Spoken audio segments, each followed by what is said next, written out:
Friends, आज की Indian polity की थर्ड क्लास में हम लोग प्रियम्बल पर चर्चा करेंगे। जो प्रस्तावना है उसको संविधान की आत्मा कहा गया है। तो स्टार्ट करते हैं। द प्रियम्बल, प्रस्तावना। Source of authority. सोर्स क्या है प्रियम्बल का? सोर्स है पावर ऑफ द पीपल, या फिर पीपल कह सकते हैं कि constituent gets the power from the people of India. तो ये जो कॉन्स्टिट्यूशन है, इसकी पावर जो है वो किस पर है? वो पीपल ऑफ इंडिया में है, जनता में है। नेचर कैसा है इंडियन स्टेट का? तो इंडियन स्टेट जो है वो इंडिया सोवरेन है। सोवरेन कहने का मतलब है इंडिपेंडेंट है, सोशलिस्ट है, सेकुलर है, डेमोक्रेटिक एंड रिपब्लिकन कंट्री। तो India is a sovereign, socialist, secular, democratic and Republican country. इनके मतलब मैं अभी आपको एक एक करके बताऊंगा।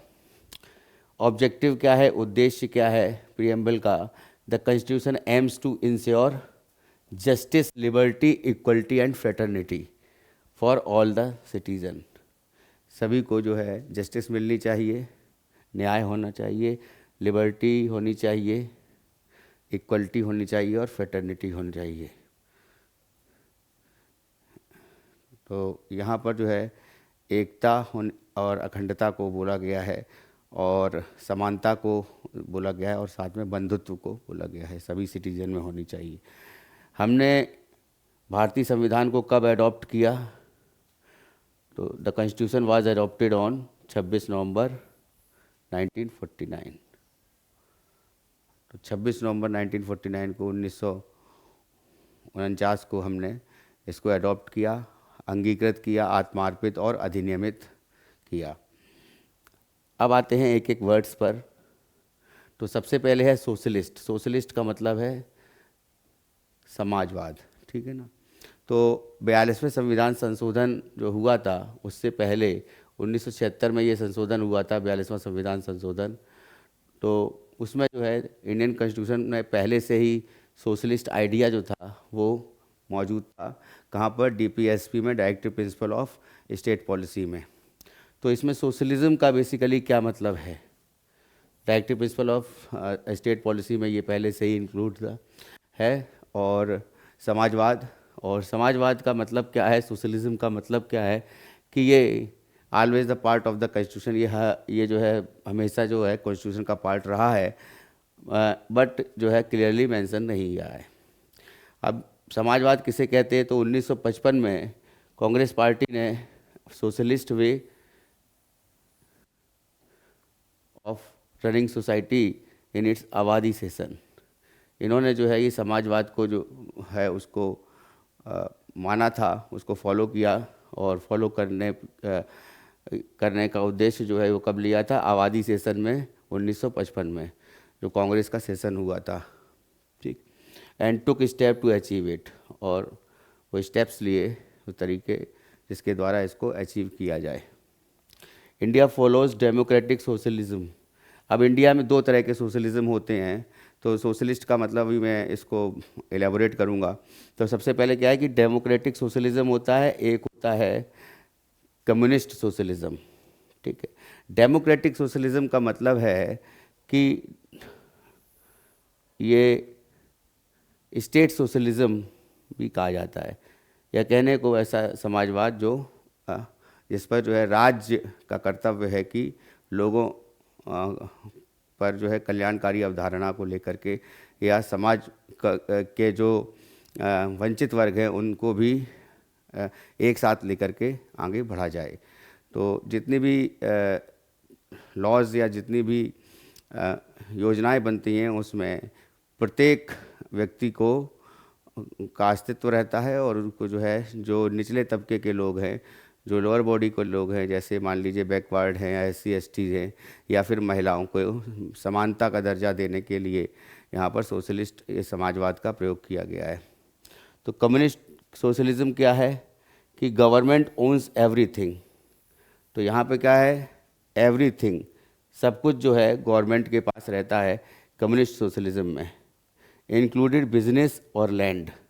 तो यहाँ पे क्या है, प्राइवेट सेक्टर जो है, private property is not allowed. यानी कोई भी प्रॉपर्टी, प्राइवेट प्रॉपर्टी कहने का मतलब है कि राज्य जो है सर्वोपरि है और राज्य जो है कल्याणकारी है, और राज्य के हित, कहने का मतलब सभी के हित को रखना, सही रखना, वो हितों के पोषण एवं संवर्धन के लिए राज्य का कर्तव्य है कि प्रत्येक समाज के प्रत्येक व्यक्ति का जो है उत्थान करे, उनका जो है पोषण एवं संवर्धन करे।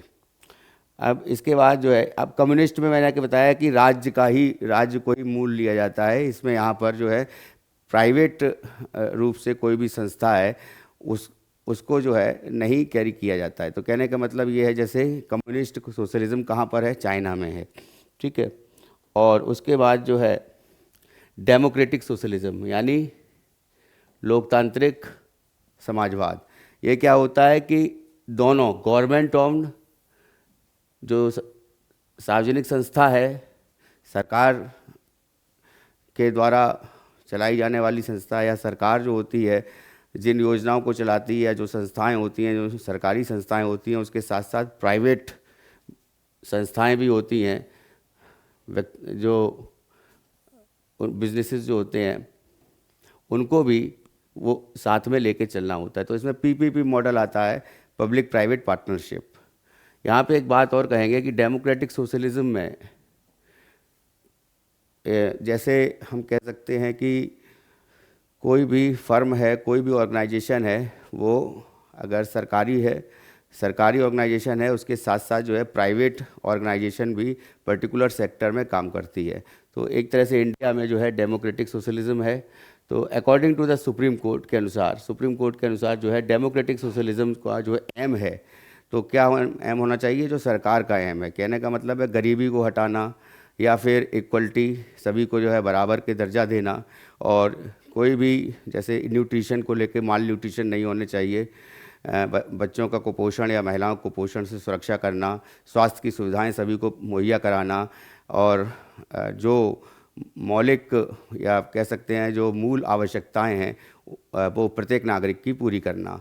तो उसमें बात आती है कि रिमूव पॉवर्टी, गरीबी को ख़त्म करना, इग्नोरेंस, जो इसको जो है कहीं पर भी इग्नोर नहीं करना है, और साथ में डिजीज़ जैसे है, किसी को बीमारी है तो वो किसी भी क्लास का हो तो वहाँ पे, या फिर किसी भी समुदाय का हो, तो गरीबी को मिटाना जो है, या फिर जो इलाज करना है वो किसी डिजीज़ का, वो इलाज करना, या अस्पतालों का हर क्षेत्र में या हर तबके के लिए जो है अस्पताल खुले होना, और जिसके लिए जो है उनको दवाइयाँ मुहैया कराना, ठीक है। तो डिज़ीज़ को एलिमिनेट करना या डिज़ीज़ को क्योर करने के लिए, और साथ साथ में अनइक्वल अपॉर्चुनिटीज़ क्या हैं कि समान अवसर देने के लिए। तो समान अवसर में जैसे मैंने बताया था अभी कि SC ST OBC और महिलाएं, इनको बराबर के स्तर पर लाने के लिए जो है जो भी कदम उठाने चाहिए वो सभी जो है ये डेमोक्रेटिक सोशलिज्म में आते हैं। तो Indian socialism is a mix of the Marxist and Gandhian idea. यहाँ पे बहुत इम्पोर्टेंट है कि इंडिया का जो सोशलिज्म है वो मार्क्स के आइडिया पर है और साथ में गांधीयन आइडिया पर है। यानी मार्क्स का जो समाजवाद है और साथ साथ में जो गांधी का समाजवाद है, उन दोनों का मिश्रण जो है वो भारतीय समाजवाद में मिलता है ना। लेकिन ज़्यादातर जो है वो बट फॉलोज गांधीयन सोशलिज्म मोर, तो गांधीयन समाजवाद जो है वो ज़्यादा है। तो न्यू इकोनॉमिक पॉलिसी जैसे है, नई आर्थिक नीति 1991 में बनी थी। तो 1991 में उदारीकरण आया था, और उदारीकरण के साथ साथ जो नई आर्थिक नीति, इसको पूछा जाता है एग्ज़ाम में कि नई आर्थिक नीति कब बनी। तो नई आर्थिक नीति जो है वो कह सकते हैं कि 1991 में इसको बनाया गया, और नरसिम्हा राव की उस समय सरकार थी कांग्रेस की, और वित्त मंत्री थे मनमोहन सिंह, जिन्होंने ग्लोबलाइजेशन या भूमंडलीकरण इसको कहते हैं उसको जो है आगे बढ़ाया था। तो इसमें प्राइवेटाइजेशन को भी आगे बढ़ाया गया था और लिबरलाइजेशन, उदारवाद को भी आगे बढ़ाया गया था। तो इस इकॉनमी के द्वारा लिबरलाइजेशन, उदारवाद, प्राइवेटाइजेशन और ग्लोबलाइजेशन। प्राइवेटाइजेशन यानी निजीकरण, ठीक है, और साथ साथ में भूमंडलीकरण को लाया गया था। यानी कि कहने का मतलब है कि प्रत्येक अगर कोई संस्थान जो है वो सरकारी है तो साथ साथ में जो है प्राइवेट कंपनीज भी हैं, हर क्षेत्र में प्राइवेट संस्थान कार्य करें, ठीक है। तो however the diluted the socialist form of the Indian state. Next आते हैं सेकुलर। सेकुलर कहने का मतलब क्या है? The term secular too was added in the 42nd constitutional amendment act. जो 42वां संविधान संशोधन था 1976 में बना था, उसके तहत जो है सेकुलर शब्द जोड़ा गया। तो सेकुलर कहने का मतलब है धर्मनिरपेक्षता। तो धर्मनिरपेक्षता या पंथ निरपेक्षता, यानी भारत का कोई भी धर्म नहीं है, यानी प्रत्येक धर्म जो है सर्वधर्म समभाव अगर हम बात करें, परंतु सर्वधर्म समभाव की नीति जो है भारत के द्वारा अपनाई जाती है, और परंतु इसका अगर हम कॉन्स्टिट्यूशनल मीनिंग लें तो भारत का कोई भी धर्म नहीं है, एक धर्म का कोई भी पोषण एवं संवर्धन नहीं देना है, बल्कि सभी धर्मों को समान रूप से देखना है। However the Supreme court said, 1974 में सुप्रीम कोर्ट ने कहा था कि सेकुलर स्टेट होना चाहिए। There can be no doubt that constitution makers wanted to establish such a state. लेकिन इसमें कोई भी डाउट नहीं है कि कॉन्स्टिट्यूशन जो बनाने वाले थे, जो संविधान के बनाने वाले थे, उसमें से कोई भी ऐसे नहीं थे कि जो समाजवादी या कह सकते हैं धर्मनिरपेक्ष या पंथ निरपेक्ष राज्य को नहीं बनाना चाहते थे पर, ठीक है। राज्य इन द सेंस कहने का मतलब है कि कंट्री को लेकर के बात यहाँ पे की गई है। स्टेट की अथॉरिटी होती है, तो स्टेट कहने का मतलब है कंट्री, ठीक है। तो यहाँ पर आर्टिकल 25, 26, 27, 28 जो हैं, granting the fundamental right to freedom of religion, धर्म की स्वतंत्रता का अधिकार इसमें दिया रखा है, ठीक है, have been included in the constitution. Indian constitution embodies the positive concept of the secularism. Secularism कहने का मतलब है धर्मनिरपेक्षता को जो है इसका पॉजिटिव एस्पेक्ट लेकर के इंडियन कॉन्स्टिट्यूशन बनाया गया, और सभी रिलीजियस को, all religious in a country have the same status. जितने भी धर्म हैं हमारी कंट्री में, उनको बराबर का दर्जा दिया जाना चाहिए, दिया गया, और सपोर्ट फ्रॉम द स्टेट, और जिसमें जो है स्टेट को ये स्टेट की जो है रेस्पॉन्सिबिलिटी है कि वो सभी धर्मों को बराबर रूप से देखे।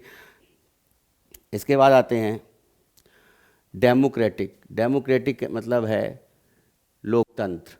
तो लोकतांत्रिक इसका मतलब है कि प्रियम्बल में जो है, प्रस्तावना में, कॉन्स्टिट्यूशन में ये दिया गया है कि India is a democracy, meaning people have the highest power. यानी कहने का मतलब है कि जो लोग हैं, जो जनता है यहाँ की, उसके पास सबसे जो है हाईएस्ट पावर है, जो सर्वोच्च शक्ति जो है जनता में निहित है।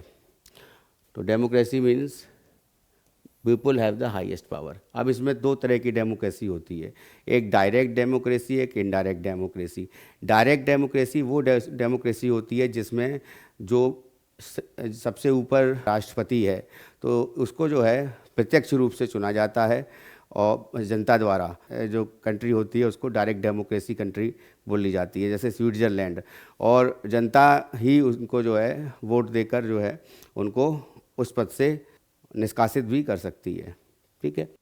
तो डायरेक्ट डेमोक्रेसी बेसिकली क्या है? People directly make decisions like in Switzerland. तो पीपल जो हैं, जो जनता है, वो सर्वोच्च है। इनडायरेक्ट डेमोक्रेसी कहने का मतलब है, जैसे मान लीजिए राष्ट्रपति भारत में हैं, तो उनका चुनाव जो है एकल संक्रमणीय समानुपाती विधि से होता है। इसमें जो है इनडायरेक्ट डेमोक्रेसी में अप्रत्यक्ष रूप से भी जनता जो है देश के मुखिया को या देश के सर्वोच्च पद पर आसीन राष्ट्रपति को चुनती है। तो अप्रत्यक्ष मतलब कहने का ये है कि जैसे मेंबर ऑफ पार्लियामेंट जो है वो जनता चुनती है, उनके द्वारा जो चुनाव होता है, और उसके बाद जो है वो मेंबर ऑफ पार्लियामेंट्स और मेंबर ऑफ लेजिस्लेटिव असेंबली जो स्टेट्स की हैं, वो उनके मेंबर जो हैं वो राष्ट्रपति के चुनाव में भाग लेते हैं। तो इसमें इनडायरेक्ट डेमोक्रेसी इसीलिए बोला गया है कि पीपल इलेक्ट रिप्रेजेंटेटिव्स। तो वो रिप्रेजेंटेटिव्स कौन कौन से हैं? जो कि एमपी हैं या एमएलए हैं, who make decisions and run the government, जो कि डिसीजन लेते हैं और गवर्नमेंट को रन करते हैं, सरकार चलाते हैं। ठीक है। तो this is also called representative democracy which has two forms. अब इसमें दो तरीके हैं, पहला तो है पार्लियामेंट्री सिस्टम, तो पार्लियामेंट्री डेमोक्रेसी है, दूसरा है प्रेसिडेंशियल डेमोक्रेसी। पार्लियामेंट्री डेमोक्रेसी हमारे देश की डेमोक्रेसी है, जहाँ पे पार्लियामेंट में संसद के 3 अंग हैं, लोकसभा, राज्यसभा और राष्ट्रपति। तो राष्ट्रपति अंतोगत्वा जब जब कोई विधेयक है या बिल है जब पारित हो जाता है दोनों सदनों से, उसके बाद जो राष्ट्रपति के पास जाता है अपना निर्णय देते हैं, या तो वो विधेयक को या बिल जो है उसको अपने तो एसेंट टू द बिल बोल सकते हैं, उनको जो है स्वीकृति प्रदान कर देते हैं, और दूसरा है कि उसको वापस कर सकते हैं उस बिल को।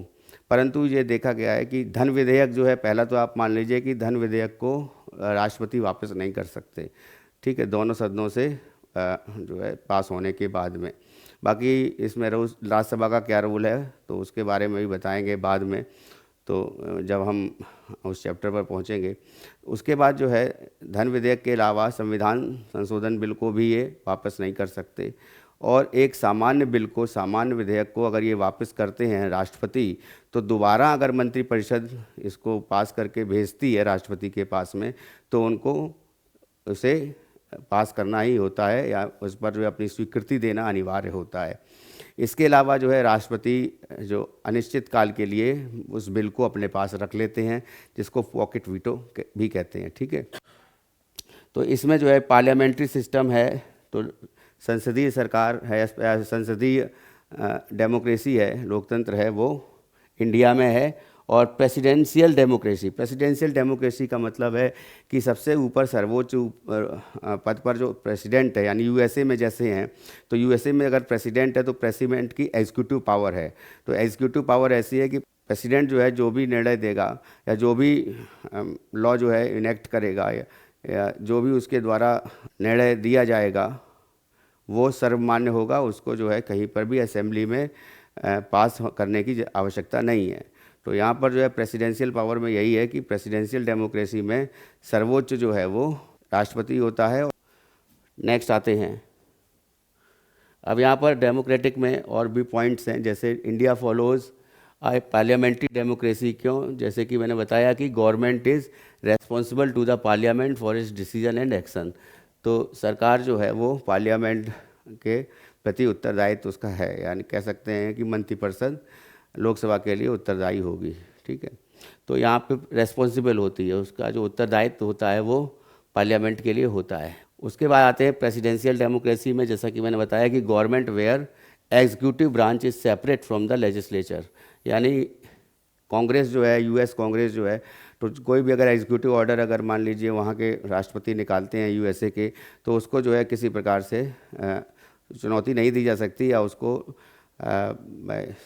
लेजिस्लेचर है जो वहाँ की, जो कांग्रेस है, वहाँ पर उन कांग्रेस में पास करने की आवश्यकता नहीं होती है, ठीक है। तो the term democratic is used in the preamble, इसको प्रियम्बल में जो यूज़ किया गया है, in the broader sense embracing the not only the political democracy, तो केवल पॉलिटिकल डेमोक्रेसी की बात नहीं करके सोशल और इकोनॉमिक डेमोक्रेसी की भी बात की जाती है। अब सोशल डेमोक्रेसी क्या है? सभी के लिए समान अवसर होना जरूरी है, तो यहाँ पे सोशल डेमोक्रेसी होगी, लोकतंत्र में समानता है ना, सोशल रूप से कोई पिछड़े लोग हैं या वंचित समुदाय है या फिर माइनॉरिटीज़ है या फिर कह सकते हैं महिलाओं हैं, तो उनको जो है समान रूप से देखा जाना चाहिए, उनके लिए जो है समान कार्य के लिए समान वेतन जैसे बात करते हैं, तो वो भी इसमें इकोनॉमिक डेमोक्रेसी में आ जाता है, ठीक है। और पॉलिटिकल डेमोक्रेसी में जैसे देश में संसद है या राज्यों में विधानसभा है, तो उनमें भी जो महिलाओं की सीट है वो रिज़र्व होती हैं, एससी की सीट रिज़र्व होती हैं, एसटी की भी सीट रिज़र्व होती हैं। तो पर्टिकुलर समुदाय की सीट, जो माइनॉरिटीज़ से भी जो है सीट्स जो होती हैं वो भी रिज़र्व होती हैं। उसके बाद आते हैं कि it means a way of life in recognising liberty, equality and fraternity, यानी यहाँ पे जो लिबर्टी बात आती है स्वतंत्रता, समानता और बंधुत्व। नेक्स्ट आते हैं रिपब्लिक। रिपब्लिक कहने का मतलब है यहाँ पर कि गणतंत्र। तो democratic polity can be classify into 2 categories. दो कैटेगरीज में हो गई डेमोक्रेटिक पॉलिटी, एक होती है मोनार्ची और दूसरी को होती है रिपब्लिक। तो इन द मोनार्ची सिस्टम में क्या होता है, हेड ऑफ द स्टेट जो होता है, जैसे राजा होता है, एंजॉयज द हेरिडिटी पोजीशन। इसमें जैसे हम कह सकते हैं कि जैसे ब्रिटेन की महारानी हैं, उसके बाद अभी जो हैं यहाँ पर ब्रिटेन के राजा हो गए, फिर उसके बाद ब्रिटेन के राजकुमार थे उनको राजा बना दिया गया। उसके बाद जो है आने वाली जो हेरिडिटी है या आने वाली जो वंश परंपरा जो है वो चली आएगी और वंशानुगत जो है उनको उस पोजीशन पे रखा जाएगा।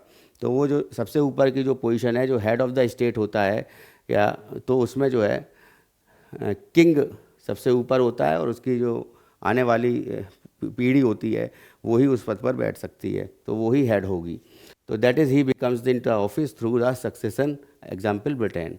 और रिपब्लिक का मतलब क्या होता है, गणराज्य मतलब होता है कि यहाँ पर जो है the head of the state वो जो है इज़ ऑलवेज इलेक्टेड डायरेक्टली और इनडायरेक्टली, वो हमेशा जो है इलेक्ट किया जाएगा, उसको जो चुनाव किया जाएगा और डायरेक्टली या इनडायरेक्टली, प्रत्यक्ष एवं अप्रत्यक्ष रूप से, ठीक है, for the fixed period of time. Fix period of time में जैसे यूएसए है तो वो 4 साल के लिए चुना जाता है राष्ट्रपति, हमारे देश में 5 साल के लिए चुना जाता है राष्ट्रपति। तो ये जो है यहाँ पर रिपब्लिक, जो हमारा देश रिपब्लिक है और मोनार्की नहीं है। Therefore, the term republic in our preamble indicates that India has an elected head called the president and he is elected indirectly with a fixed period of 5 years, ठीक है। Next आते हैं justice. Justice मतलब कहने का मतलब है न्याय। तो द टर्म जस्टिस जो है ये प्रियम्बल में 3 तरह से जो न्याय होते हैं, एक तो सोशल, इकोनॉमिक और पॉलिटिकल। अब यहाँ पर क्या है कि न्याय की बात आती है तो मौलिक अधिकार जो हैं वो 14 से लेकर जैसे 12 से 35 तक जो मौलिक अधिकार होते हैं उसमें 14 से लेकर के 18 तक, 14, 15, 16, 17, 18, ठीक है, ये जो हैं ये विधि के सम्मत समानता का अधिकार होता है 14। 15 में जो है किसी भी कास्ट को लेकर, किसी कलर को लेकर या फिर रिलीजन को लेकर, धर्म को लेकर के, या फिर जो महिला या पुरुष हैं तो उनके जो है जेंडर को लेकर के, और है ना, तो एंड सो ऑन, उनके जो और भी जो किसी भी विभेद नहीं किया जाएगा उसको लेकर के। तो सोशल जस्टिस इसको कहते हैं, ठीक है। Denotes the equal treatment of all the citizens without any social distinction based on the caste, colour, race. Race जो है एक तरह से कलर ही होता है, ठीक है। धर्म को लेकर के भी हो गया, सेक्स को लेकर के भी हो गया, मेल या फीमेल हैं तो मेल या फीमेल को के बीच में जो है अंतर नहीं करना है, उनको जो है उनके लिए समान जो समानता का अधिकार जो है वो रहेगा। और साथ साथ में फिर आते हैं इकोनॉमिक जस्टिस।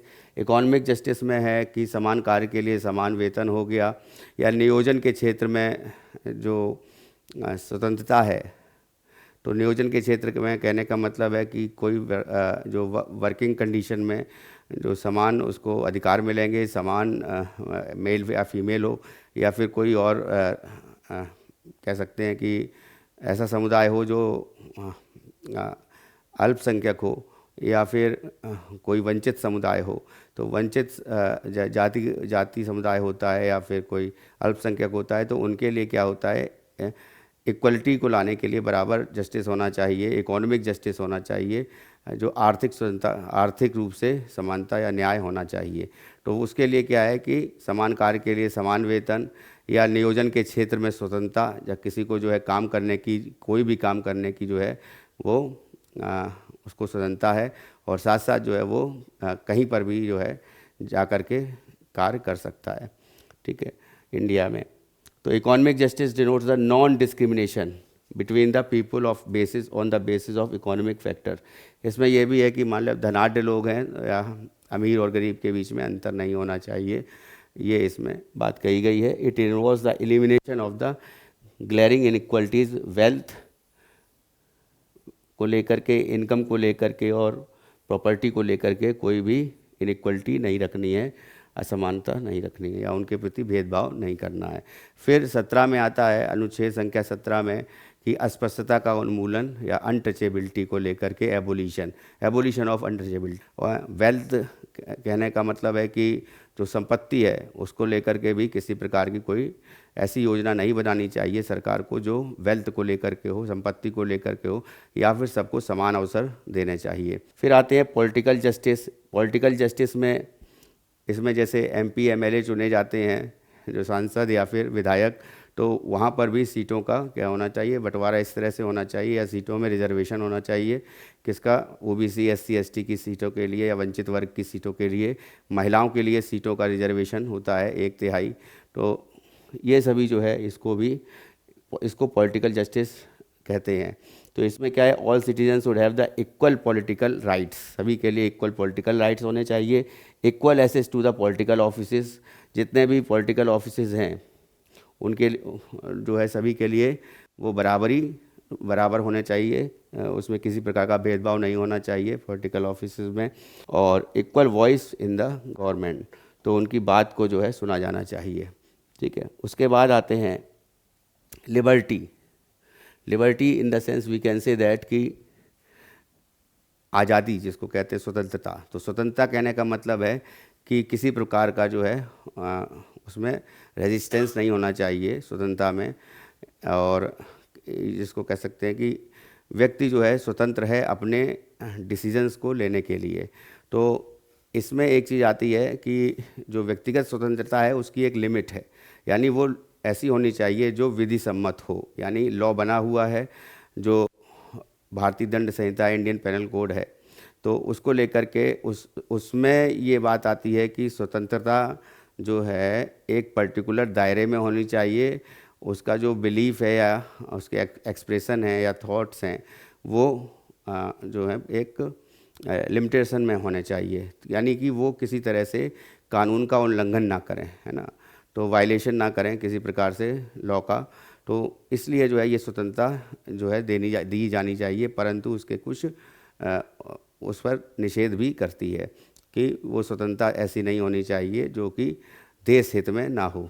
ठीक है, तो liberty means absence of restraints on the activities of individuals and the same time providing opportunities for the development of individual personality। मतलब जो इंडिविजुअल पर्सनालिटी है उसको डेवलप करने के लिए, मतलब व्यक्ति को के अपने व्यक्तित्व को निखारने के लिए या अपने व्यक्तित्व का विकास करने के लिए उसको जो है सभी को इक्वल अपॉर्चुनिटी, सभी को बराबर के अधिकार देने के लिए गवर्नमेंट होनी चाहिए। ठीक है, और इसको बोला गया है और साथ में प्रीएम्बल में सिक्योर किया गया है और सभी सिटीज़न को इंडिया लिबर्टी ऑफ थॉट्स, यानी सभी को बोलने का अधिकार है या कह सकते हैं सभी को स्वतंत्रता है। तो यहाँ पे आर्टिकल 19(1)(a) आता है जो बोलता है वाक या अभिव्यक्ति की स्वतंत्रता।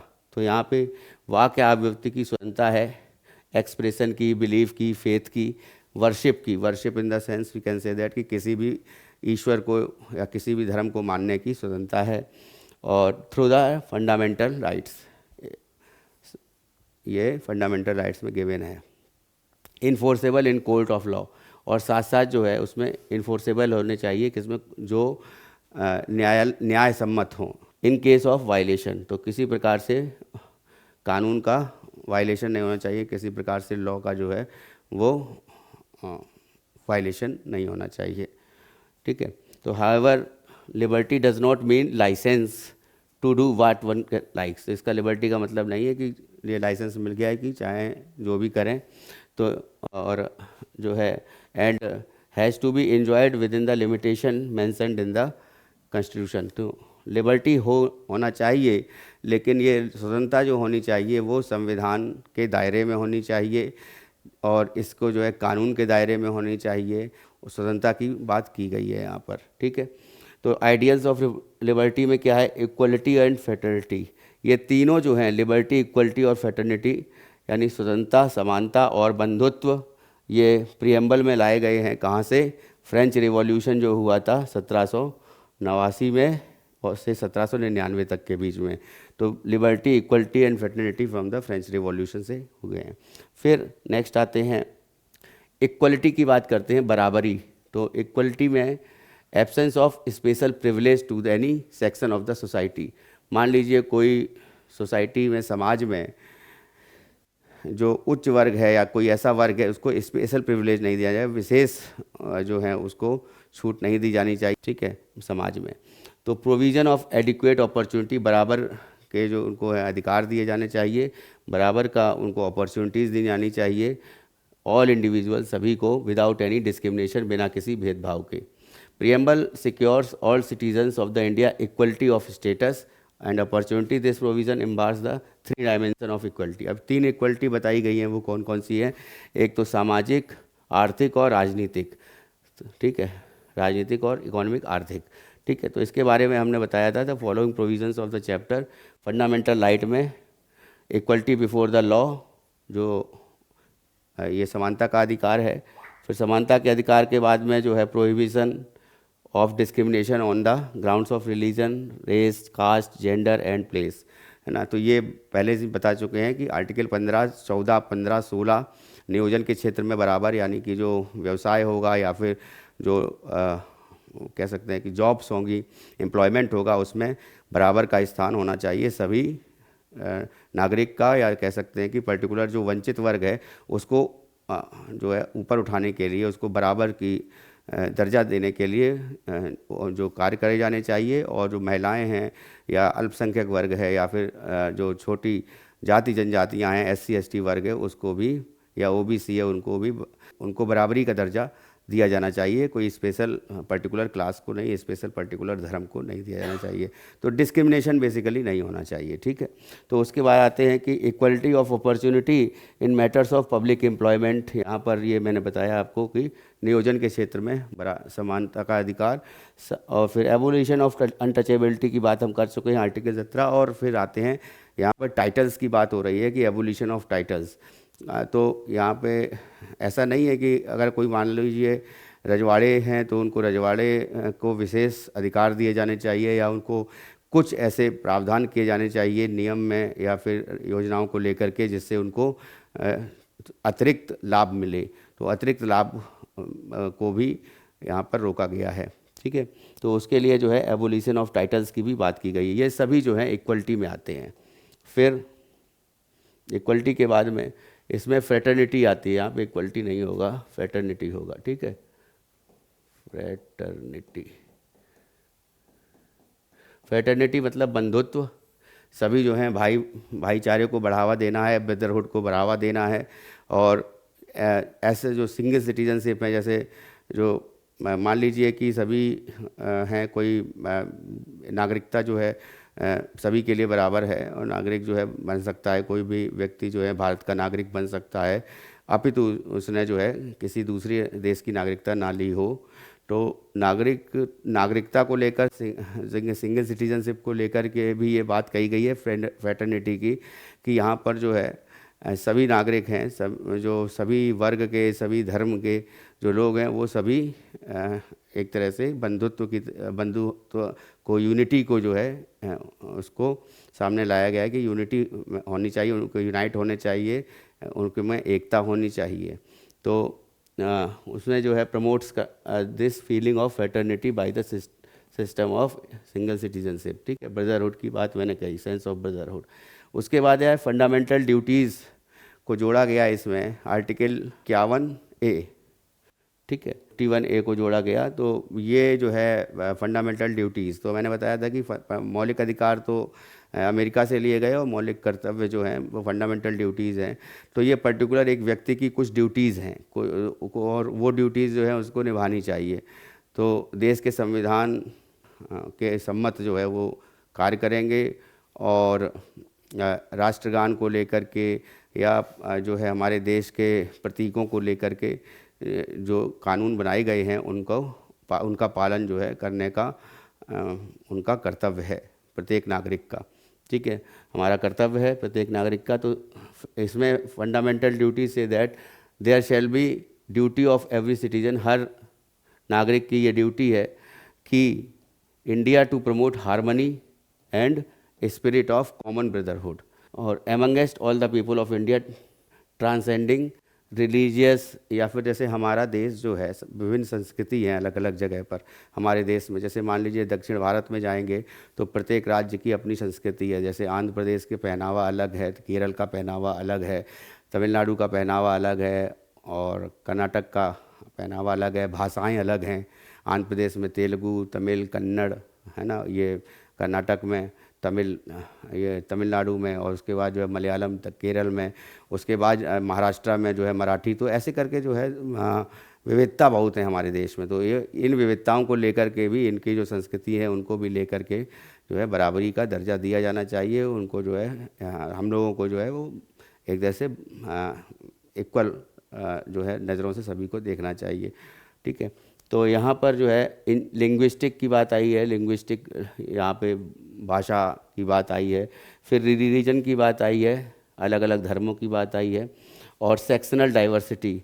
अब सेक्शनल डाइवर्सिटीज़ कहने का मतलब है जो कोई जाति है या धर्म है, तो धर्म की बात हो चुकी तो जाति की बात हो चुकी है, या फिर ऐसे वंचित समुदाय है, अल्पसंख्यक है या वंचित समुदाय है, जिसको जो उसको भी साथ लेकर के उसको भी जो न्याय जो है वो सभी के लिए बराबर है, इक्वल है, और सभी जो है एक दूसरे से बंधुत्व की भावना से एक दूसरे के साथ रहने चाहिए। ठीक है, अब उसमें प्रियम्बल में ये भी डिक्लेयर किया गया है कि fraternity has assured two things. अब इसमें दो चीज़ें फ्रेटर्निटी में आती हैं। क्या दो चीज़ें हैं? पहला dignity of the individual. Dignity की शब्द की बात आती है तो क्या इसमें कहा जाता है कि डिग्निटी ऑफ द इंडिविजुअल की अगर बात करेंगे हम तो अनुच्छेद 21 की बात आती है। 21 में ये कहा गया है कि व्यक्ति जो है उसकी अपनी डिग्निटी है, और वो डिग्निटी को कहीं भी उसको जो है कम नहीं आंका जा सकता, यानी। और उसके साथ साथ में unity and integrity of the nation, तो देश में यूनिटी होनी चाहिए और इंटीग्रिटी होनी चाहिए, एकता और अखंडता की बात कही गई है। ठीक है, इंटीग्रिटी कहने का मतलब ये है, प्रियम्बल में ये बाद में जोड़ा गया, तो एकता, अखंडता और धर्मनिरपेक्ष या फिर पंथ निरपेक्षता, तो इसको जो है जोड़ा गया था 42वें संविधान संशोधन के द्वारा 1976 में, जो 42वां संविधान संशोधन हुआ था। ठीक है, तो मूल और जो ये मौलिक कर्तव्य हैं ये आर्टिकल 51A के, तो ये 51A जो है ये स्वर्ण सिंह समिति थी, स्वर्ण सिंह समिति, सरदार स्वर्ण सिंह समिति के द्वारा जो है इसको मौलिक कर्तव्यों को संविधान में जो 4 जो है पार्ट 4 भाग 4 जो है वो नीति से तत्व है, और भाग 4 का के नाम से ये जोड़ा गया था। ठीक है, तो उसके बाद जो है ये जो बेसिक टर्म्स थे जो बहुत इम्पोर्टेंट थे, जिनको बताना आवश्यक था, तो इसलिए जो है मैंने आपको जो है प्रियम्बल में जो भी मेजर का टर्म्स हैं उनको जो है एक्सप्लेन किया। और अब जो हमें बात करनी है कि जो प्रियम्बल है उसको जो है संशोधन उसमें किया जा सकता है या नहीं, अमेंडमेंट किया जा सकता है या नहीं, या फिर मौलिक अधिकार हैं उनमें अमेंडमेंट किया जा सकता है या नहीं। तो अलग अलग वाद हैं, जैसे गोलकनाथ बनाम पंजाब राज्य है, सज्जन सिंह बनाम राजस्थान राज्य उससे पहले है, और उसके बाद जो है केशव नंदा भारती बनाम केरल राज्य, और चौथा जो है मिनर्वा मिल्स वाद है।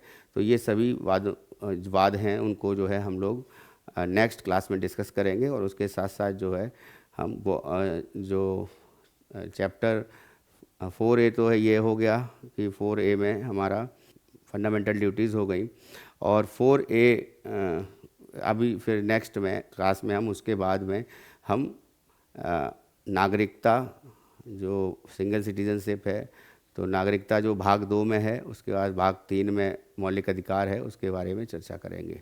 ठीक है, तो इस क्लास में इतना ही। धन्यवाद। जिन लोगों ने चैनल सब्सक्राइब नहीं किया है वो चैनल सब्सक्राइब कर लें, बेल आइकन दबा दें, ताकि जो भी नया वीडियो अपलोड हो उसकी जानकारी आपको मिल जाए। Thank you.